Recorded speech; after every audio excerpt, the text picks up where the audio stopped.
And then there were four. Welcome to another edition of the Billy Slater Podcast. We started with 17. We're down to the final four teams, the last three games of the competition, grand final qualifiers, and then the grand final. So much to discuss after the weekend, and it's a very good afternoon to Billy Slater. How are you, Billy?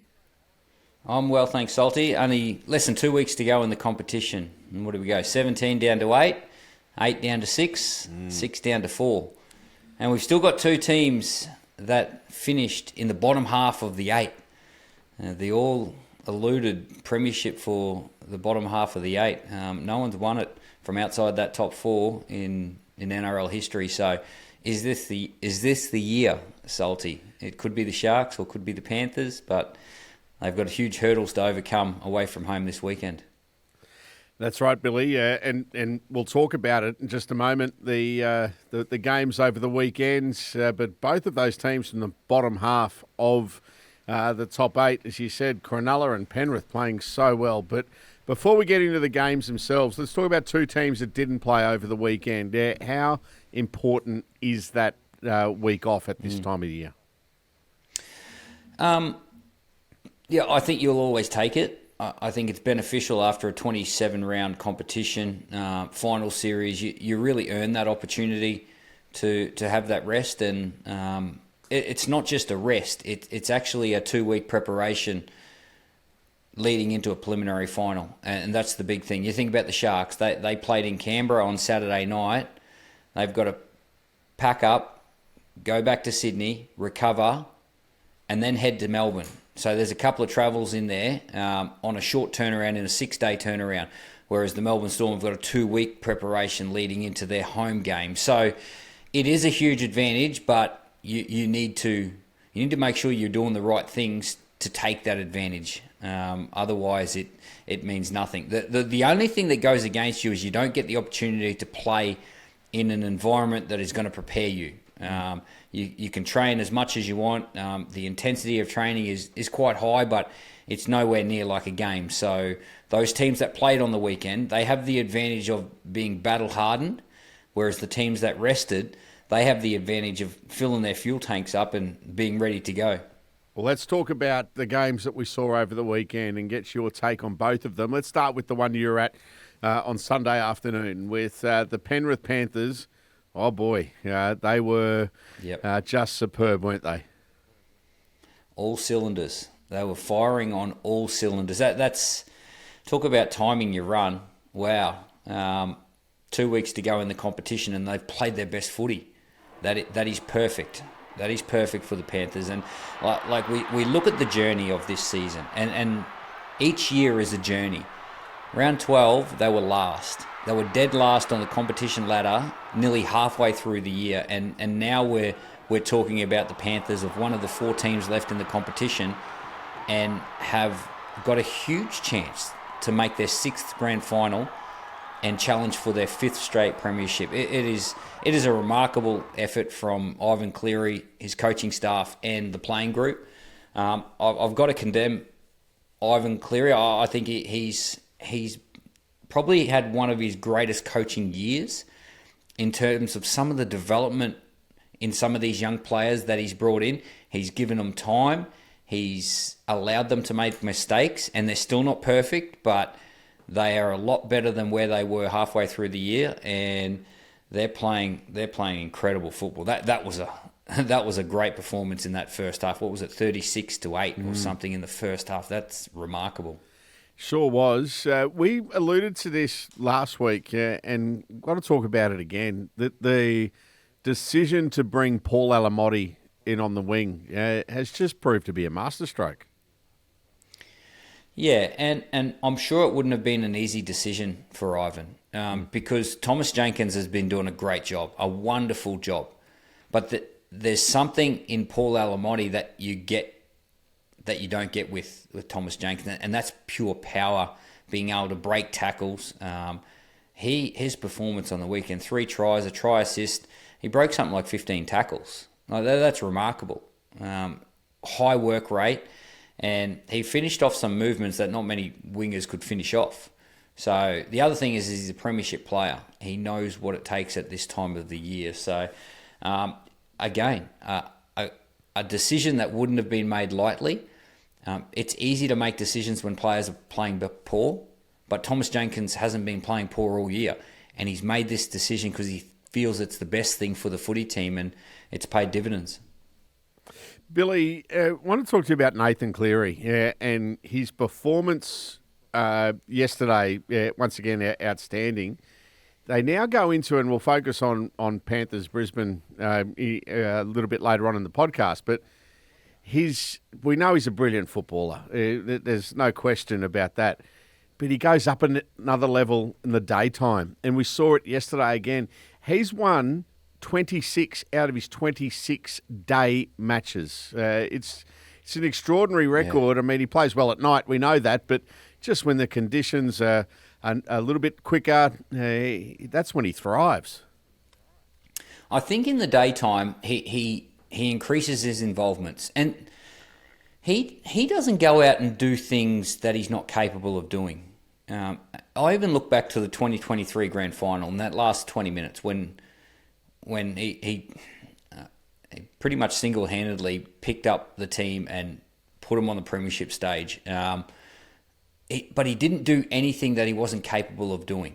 He just increased his workload. He increased the amount of times he got the football, and he sets up play on play on play. And in the day footy, when you've got a dry football, you can do that. You can actually play with the footy a lot more. In the wet weather, when he was over in New Zealand only a week ago, it was wet and windy, so he kicked early. He didn't use the football as much. He kicked early, and he ran the ball on the last. He controlled the game in a different way.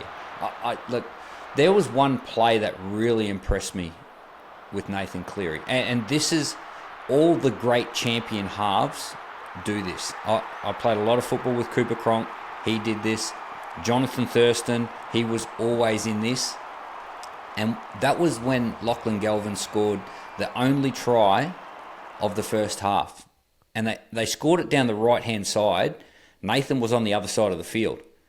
But he was the one diving at Lachlan Galvin, trying to save the try. He worked all the way back. There was a moment in the second half where they went down that same side. Nathan's on the other side of the field.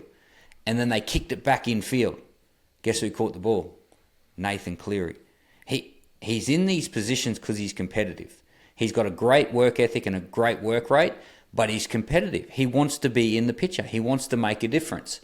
And that's why he's as good as he is now. It's not because he's got the greatest skills ever to play the game. Sure, he's got a great brain, but he is competitive and he wants to be in the picture. And all the champion halves, the Jonathan Thurstons, the Cooper Cronks, they're the two that really stand out in this part of the game. They always found a way to be in the picture and be competitive. A word, Billy, because we'll talk more about Penrith soon when we talk about their matchup, as we said, against the Broncos. A word on the Bulldogs and their year and going out in straight sets in the finals, where they were very competitive against Melbourne, but was it a bridge too far yesterday against the white-hot Penrith team with the injuries that the Bulldogs have had? Your take on how the Bulldogs season panned out? I'm going to look at the glass half full to start with, and that is they were the best defensive team in the competition. No one conceded less points than the Bulldogs this year. That's a remarkable effort, and if you're doing that, you're doing something right. So you're getting a part of your game. You can't throw the baby out with the bathwater here. You've got to acknowledge what you're getting right, and they're getting that part of the game right for the majority of the year. I don't think they played their best football at the back end of the year. I thought they played their best football at the start to the middle part of the season. Look, it's a hard game, and I remember at the start of the year, you asked me what team you thought was going to be on the slide, and I didn't like the question because I don't like telling people that what they can't do, but I knew it was going to be a real challenge this year for the Bulldogs to back up what they did last year. And that was because they played with high energy, and the way that they played was hard to sustain. Look, I don't think the Bulldogs have top-end talent.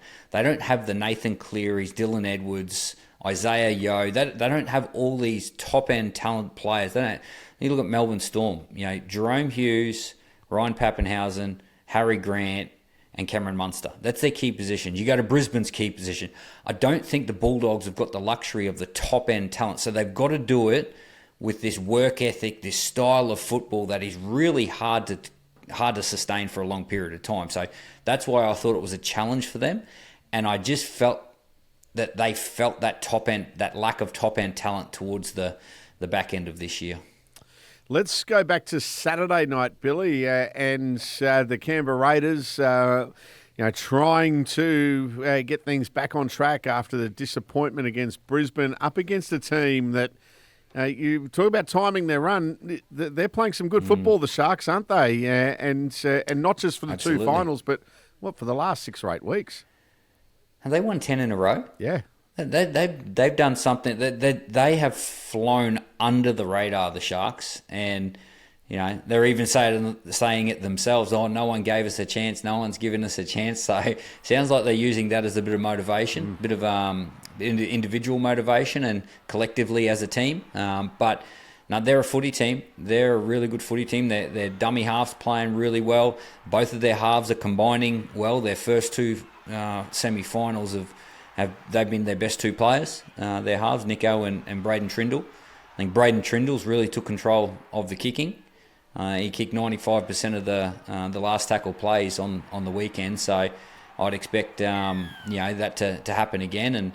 And he's doing a great job. He's putting it in really good spots, and that's just allowing Nico just to float around and being a bit of a hybrid player. I see Nico playing more of a 6, little bit of fullback style of play, and Braden Trindle, well, he's the controller, he's the halfback, he's doing the kicking game, he's setting up the plays. So no, they're really combining well, and they've got a hard-working forward pack, outside backs who contribute a lot. Yep, definitely flying under the radar, the Sharks, and have beaten 2 teams that are going pretty well, the Roosters and the Raiders. To go to Canberra and beat the Raiders off the back of their first semi-final, disappointment was a huge task. And the thing that's impressing me about the Sharks at the moment is their ability to absorb pressure.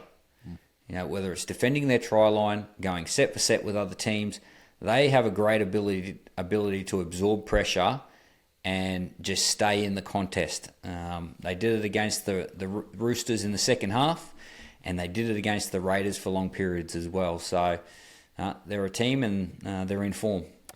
Yeah, that they certainly are. Their forwards, Billy, just playing so well, not just those starting, but those coming off the bench. And I remember last week we spoke about, does Britton Nickera come straight in? And you said no, because the opposition will be looking and wondering when he's going to come on. And I thought that Craig Fitzgibbon just used him perfectly on Saturday night. Yeah, and the other thing is where he put Billy Burns made a real impact as well. He scored that try playing in the middle of the field. So, yeah, I wouldn't disrupt it. Britton Nickera, he's that real impact. They've got an impact bench. Talakai, Nickera, they've got, Hazelden didn't play many minutes, and Braden Hemlin-Ueli, he was the other guy on the bench. But, I'd imagine, Tom Hazelden, he will be out with a HIA and concussion, and Kafusi will come back into the team. So you don't lose a whole heap there.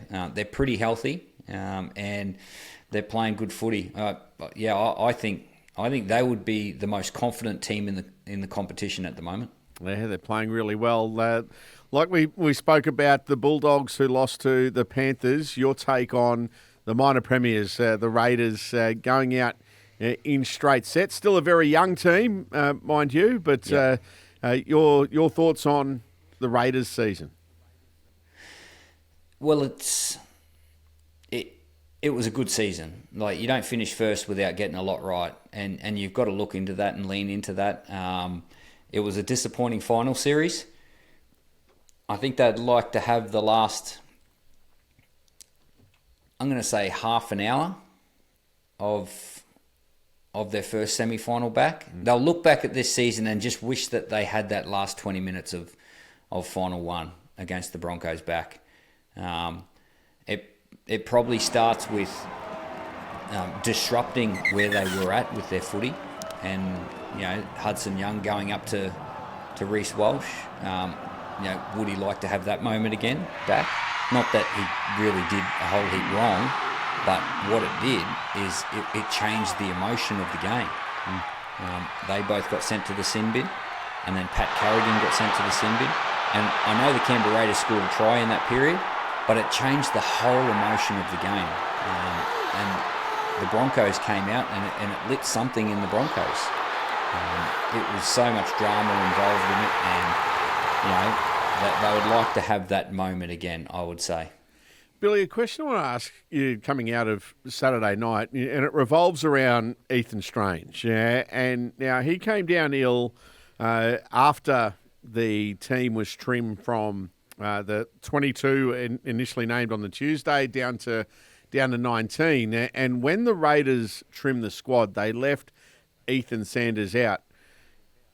Are we happy with that he couldn't come back in? Rules are rules. I know the Raiders did ask a question of the NRL to try to get him in.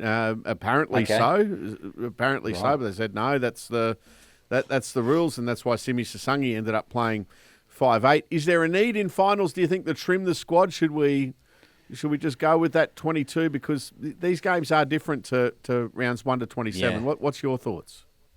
I thought... I didn't know the rules. I know the rules in and around reducing the players in the squad and all that sort of stuff. And that's like from a Tuesday down to 24 hours before, down to kickoff. Yeah. I would have thought that something like this you would have been able to get dispensation to bring another player in. I would have thought that. That's just my opinion. You do cater when you do leave, 18th and 19th man in your squad, and you do try and cater for everyone. You have got your bench players as well, so that is a consideration for coaches when they do think of that. But yeah, I think for like something like this, you can't foresee something like this, and that's the first I've heard that the Raiders put in a request. And the fact that they got knocked back, well, that's the standard now. So I suppose they're the rules, but that's probably a little bit harsh. I got held down for even suggesting this. I'm not saying I agreed with it, but when I posed a question on the Wide Water Sports radio show during the year, saying, do we... And we all look forward to Team List Tuesday because we get to see the teams come out and say who's playing. But in the English Premier League, you don't find out the team until an hour before kickoff. There's no squad named earlier in the week. You just, an hour before kickoff, that's when you find out who is playing for your team. Would you like that sort of suspense in our game? Well, you get some games from coaches, wouldn't you? Yeah. You get all these private training sessions, and look, I like Tuesday. I like the teams coming out on Tuesday. You know who's playing. And yeah, there's so many factors and interest in and around the game that I think the teams coming out early in the week is a good thing. I don't mind how it is, how it stands, but I just think that there's reason for changing things and allowing dispensations and that sort of stuff. And for someone like a key position player like Ethan Strange to go down the night of the game and fall ill, well, I think that falls into that category. Yeah, your former teammate Cameron Smith was telling us about a game against the Bulldogs where his back just played up on him, and he was ruled out in the warm-up because if you rule someone out in the warm-up, the opposition doctor has to check out the player, and it was against the Bulldogs quite a few years ago now, and the Bulldogs doctor was called into the Storm rooms, and they said, there's a problem with Cameron Smith. Yep, no, okay, no problem, he's out, no problem. Yeah. Didn't even look at him. Diagnosed with being too old. Stop playing, you're 58, mate. Yeah. That's it. Free public transport now for Cam Smith. Anyway. He's a senior citizen. Yeah. No, we shouldn't say that. He's a big fan. We're born on the same day, I know you were, but I'll tell you what, anyone to think it's same day, but 10 years apart. Anyway, there you go. He's getting a bit thin on top. Have you noticed? It's getting thinner. Have I noticed? Have I noticed? Yes. And I used to stand behind him on the kickoff every bloody game, every weekend. So I've noticed. Don't worry about that. I noticed 20 years ago. It's really on the march now. Anyway, we love you, Cam. Now, this week, grand final qualifiers. I love grand final qualifying weekend, if we call it that. Friday night, Storm v Sharks. It is going to be just an enormous clash. And you get the feeling, Billy, from what you said before, that Cronulla going into a big game like this in the best mindset that they've been in, and physically as well, because they're only without Cam McInnes, and now it'll be Tom Hazelton with the HIA. So got a big squad to choose from this week against the Storm. Yeah, and the perception around is that they haven't done well over the last couple of years. They made a prelim final last year. They've been pretty consistent with where they've finished over the last few years, and there's just a bit of a feeling around their squad at the moment that it's now or never. They've got to go after this, and like I said, that they're as confident as anyone left in this competition. The one thing that they're up against is they're up against a Melbourne Storm team playing at home that have had a 2-week preparation into this game, and that 2-week preparation has given a few of their stars to push for a starting position, and that's Ryan Pappenhausen and Jerome Hughes. Jerome Hughes broke his arm only a few weeks ago, but by all reports he's been back on the field, he's been back training, and there is a chance that he could play. The great thing for the Melbourne Storm is that if he doesn't play, Jonah Pezzett has been doing a great job. I thought he was one of the Storm's better players in their first final in week 1 against the Bulldogs. So it's going to be a great game. It's going to be the first of 2 brilliant preliminary finals, and anyone, just get a coin, flip it, because that's where we're at the moment. Everyone's in form, everyone's playing well, and they're starting to get really healthy, these 4 teams that are left.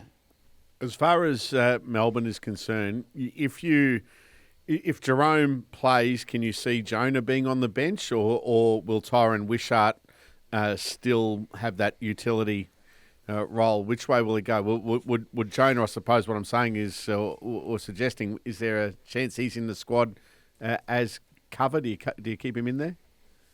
I think there would be a chance, and I think his form has probably warranted him a position. The big question is, can you carry both? Can you carry a Tyron Wishart who can fill in the halves and actually, did a pretty good job for a month there before Jonah got the starting position? Can you carry him and Jonah on the bench? And that'll only leave you 2 forwards outside of those 2 players. And I just think, unfortunately for Jonah, Tyron Wishart is a very capable halfback to fill in for Jerome if something does go wrong. But he's also very capable of filling in any other position in the outside backs, from wing to fullback to centre.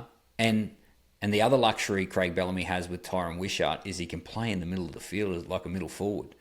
So that's the biggest thing, is if he can play like a middle forward and you can just say, hey, you're a middle forward, well, then you probably could have Jonah Pezzett on the bench as well. But I don't know if a tough game up against a side that's playing well, that are really physical like the Sharks, that you would only want to have 2 genuine middle forwards on the bench to rotate. So, yeah, it'll be disappointing for someone because when you get to this time of the year, a lot of players have contributed to why you've got there, and some players just unfortunately have to miss out. All right, well, we look forward to that one on Friday night, and then attention turns to Sunday at Suncorp Stadium, where we know it'll be a full house, 52,500 fans, to see Brisbane v Penrith. This is just mouth-watering, no matter which way you look at it, Billy. Well, the Broncos are a little bit like Melbourne. They've given their stars an extra week to get healthy. Reports Adam Reynolds will be back. Yes. Selwyn Cobbo, did he play on the weekend? He did. He played for Winner Manly in a losing side in a preliminary final against the North Devils. Okay, so he's got a game under his belt, so there'll be availability around Selwyn Cobbo, and the other one's Ezra Mann. Does he come back in the side? I believe Billy Walters is out. He's succumbed to an ACL injury, which is terrible news for him. He's been doing a great job. I think Adam Reynolds comes back into the halfback position. Ben Hunt stays in the halves for me. I'd start Corey Pakes, and I'd put Ezra Mann on the bench if he's fit and healthy. What a weapon to bring on the field. Play him in the halves with Adam Reynolds and push Ben Hunt into that dummy half position after about maybe 25, 30 minutes, and then just let them go and let them play. They're going to have to throw caution to the wind. They can't play conservative against the Panthers the way that the Panthers are playing. The Panthers will suffocate you, get in front, and continually suffocate you. That's what they've done over the last half a decade, and that's what they'll continue to do through this final series. They're playing some great footy too. The way their left edge has evolved with Blaze Talangi, Casey McLean, Nathan Cleary gets over there, Isaiah Yo's linking well with them, Edwards is back to his... But they're a wonderful footy team. They're two wingers in Alamotti and To'o are just giving their team great service and contributing an incredible amount. So the Broncos are going to have to throw caution to the wind. When you come up against the Panthers team, the way that they're playing and what they're going after, you've got to throw caution to the wind. And I don't think the Broncos did that enough against Canberra. It was only until the game was pretty much gone that they went after it. If they leave that opportunity of a 16-point lead to Panthers, they won't give it up. It's exciting to see how it's going to play out. I was going to wait until the end. I'm going to ask you now, who's playing in the 2025 NRL Grand Final, Billy? I could make a case for every team left in the competition, but I'm going to go Storm and Panthers.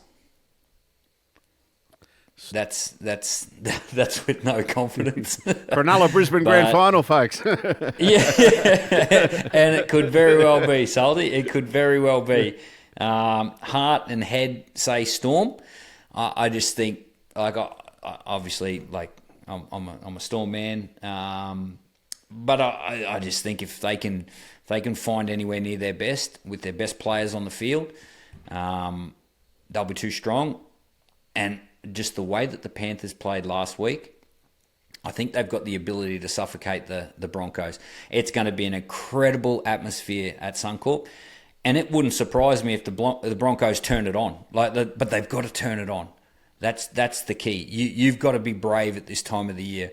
You can't be dipping your toe in and trying to play the Panthers at their style. That won't work for the Broncos. You've got to release the shackles and play footy. And Billy, if it's Brisbane up by 16, then they might need to quickly get another try as well, just in case. Deja vu? Yeah. Deja vu? Oh, Yeah. Well, that's when you lean into your defence, because that's what'll let you down. When you're up by 16 points with 20 minutes to go, there's one thing that lets you down, your defence. And you look at the Broncos back in 2023, what let them down? Their defence. You look at the Canberra Raiders last week against the Broncos. What let them down? That right edge defensively. You lean into your defence and you earn that 16-point lead. You don't give it up. Well, we cannot wait for this weekend. So a little bit more to get through on the Billy Slater podcast. We do it all thanks to Tab. Fans always ask, Lozza, what was the best era of league? And I tell them, nothing beats the line-breaking, flick-passing, goose-stepping, Vegas flying, turbo try-scoring, origin drought-breaking, simply the best era of footy we're in right now. And with more market stats and insights, it's easy to enjoy the best era in footy with the best app in footy. Tab. We're on. What's gambling really costing you? For free and confidential support, call the number on the screen or visit the website. All right, Billy's best finals player. Now, you've been giving out your 3, 2 and 1s after each round of the finals to determine the finals best player. We do this thanks to Tab. 3, 2 and 1 following the weekend, Billy, the 2 games. I'm going to give 1 point to Nicho Hines. I thought he was the best player in the Canberra Cronulla game. Set up the first try, brilliant pass to Ronaldo Mulitalo, and I spoke about it before. He's playing that hybrid 6 and fullback style player, and he was in a position like he played fullback. He's got great hands and he's got a great ability to make the play under pressure. And that's what he lent into. It was a nice pass. And then a bit of a running game, scored the next try. So, yeah, I thought Nicho Hines was probably the best player for Cronulla against the Raiders. 2 points goes to Paul Alamotti. 3 tries, 1 try assist, 15,000 tackle breaks. He ran for something like 250 metres. It was an incredible performance, and a great way to repay the faith to his coach for giving him a jersey. He's been great in the first 2 finals, and he gets 2 points. And the player of the weekend over the finals was his halfback, Nathan Cleary. Just the way that he controls and influences the game. He's playing as good as I've seen him play, and he's helping educate a whole heap of players in and around him to play their style. They are so in sync. He competes on everything, and he is responsible for the way that the points that they put on the board. So, yeah, Nathan Cleary, he is the player of the weekend. Yeah, what a player. And then we do that thanks to Tab. The NRL finals are here for the best time in sport. Tab has the best app in sport. Tab, we're on. What's gambling really costing you? For free and confidential support, call the number on the screen or visit the website. All right, listener questions. We got one here from Will, and we'll just touch on this because we spoke about it earlier on. He talks about the Storm had the week off while the Sharks have all the momentum from their upset win. As a player, now a coach, how do you handle the mental contrast? Is it a blessing or a curse to have a week off ahead of a grand final qualifier? That's from Will. Yeah, Will, it's a blessing and a curse either way. It's a blessing to have the week off to give yourself a rest, but it's a curse because you're worried about complacency and you haven't been practicing with the intensity of the game like the opposition. But then the other way, if you have to play, then you don't get the preparation in. You're not feeling as good and feeling as fresh, but you've actually got the reps under pressure. So it's that you play the cards that you dealt. If I was to manipulate my hand, I would be playing a hand with a 2-week preparation. All right, good on you, Will. Thank you for that. Interesting one here from Lucy. Says, hi, Billy. You've played in plenty of these games. What is the most important message for a player to hear from their coach in the final 24 hours before a preliminary final? And what about from their captain? That's from Lucy, talking about the important messages coming in. Yeah, there's a lot of messages. There's a lot that goes into a complete performance. But all the great messages that I remember from big games are really simple parts of the game. So it's not the big play. It's not the sequences that help you score tries. It's not the elaborate play. It's all the little things that build the foundation of your football, and you know that's something that everyone can do. The effort areas of the game, the things that you want to be focusing on for the first 5 minutes of the game. That's the most important stuff to think about. So yeah, it's not a very complicated game. We can overcomplicate it sometimes. So just bringing it back to that core focus of what's important, those little effort areas in your game that you want to outlay, they're the things that you want to be focusing on.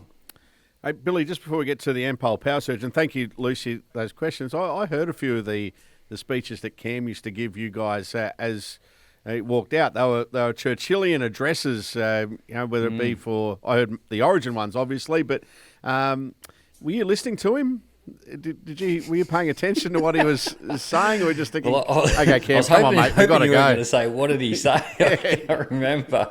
They were good. But they were good. And the other thing is they've got to be real. You can't just make stuff up. And the great things about, guys like like Cam and Darren Lockyer was another one. They're players that could think and talk in depth about the technical side of the game all day, and they know so much about it, but they don't talk about that. It's all about the small things, and that's why they were so consistent for a long period of time. So, no, and they're comfortable in that moment as well, talking to the players. So, they did a great job, and it's a really good environment. Like the environment in a little huddle in the dressing sheds just before you run out on a preliminary final or a grand final or a state of origin, and it's just there's 17 eyes. There's 17 sets of eyes looking at each other. There's one voice, and that's the captain. It's something that you don't get anywhere else. And for these 4 teams, they'll be huddled in their dressing room just before they enter on Friday night or Sunday afternoon, and there'll be one voice, and they'll all be glued into that voice, and then they'll be going out and trying to execute what that voice was talking about. So, it's a pretty cool environment in there, and there's 4 teams that'll experience it this weekend. Excellent stuff. All right, now finally it's time for our Ampol Power Surge this week. We're looking at, Billy, your top 3 players you would have loved to have played with. Yeah, I had to think about this. I could make my list a lot bigger than 3, let me tell you. But I've narrowed it down. The first player I would have loved to play with was Andrew Johns. I never got to play alongside Andrew Johns.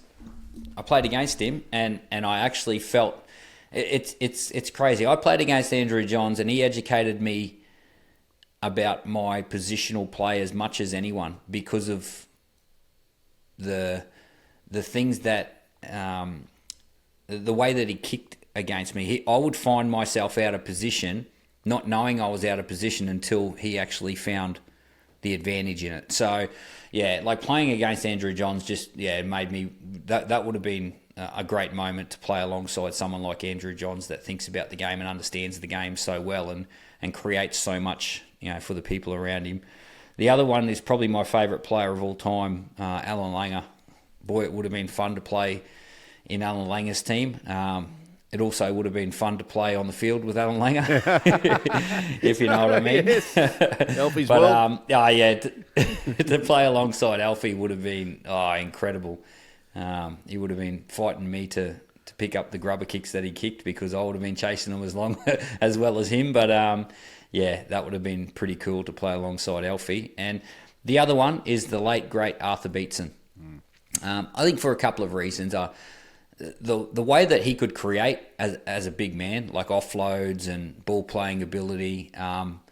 But I love players that just had this aura about them that you felt safe in their footy team.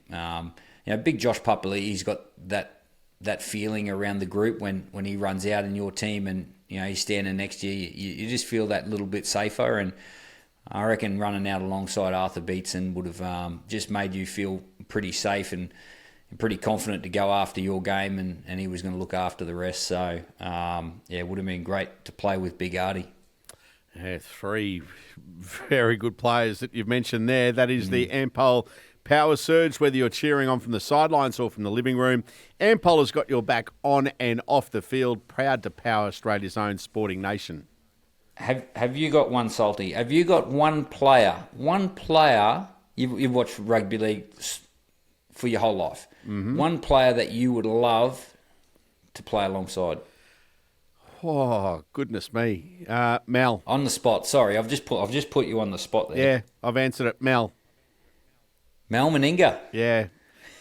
He was my number. You safe. Yeah, he was my number one when I was a kid. I'd idolised the big fella, and the form of mateship with him over the years has been still.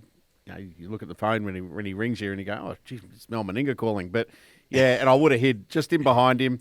Said, yours, Mel, for every tackle. Yeah. Yours. Yeah, play the ball quick for me, Mel, please. Yeah, exactly. Exactly. What a player. Yeah. Brilliant. Absolutely. Yeah. All right. So that is our Ampol Power Surge. Billy, I've already gone through your tips for this week as far as, you think Storm and Panthers, but one thing's for sure, we're in for a special weekend, aren't we? Absolutely. I look, they mightn't be the top 4 teams that finished after the regular season, but I think they're the 4 form teams of the competition. The Sharks and the Panthers have every right to be confident to go, to the away team and cause the upset this week. And the Broncos and the Storm have earned the opportunity to get their teams nice and healthy. It's going to be a wonderful weekend of football. It's been a great final series so far. It's been a great season so far, and I think we're in for one of the epic preliminary final weekends that we've seen in a long time. Friday night, the Melbourne Storm up against the Sharks, and that Sunday game, a dry track at Suncorp Stadium, 26 degrees, and both teams love using the football. Wow, don't miss it. Yeah, bring it on. It's going to be a terrific week, and we look forward to next week as well, Billy, for grand final week edition of the Billy Slater Podcast. Wow, where's the season gone? Yeah, it's been fantastic. Enjoy the week, Billy. Thanks, Aldi. Thanks, Billy. That's Billy Slater. I'm Peter Psaltis. This has been the Billy Slater Podcast. Enjoy the footy on the weekend. We do it each and every week, thanks to Tab.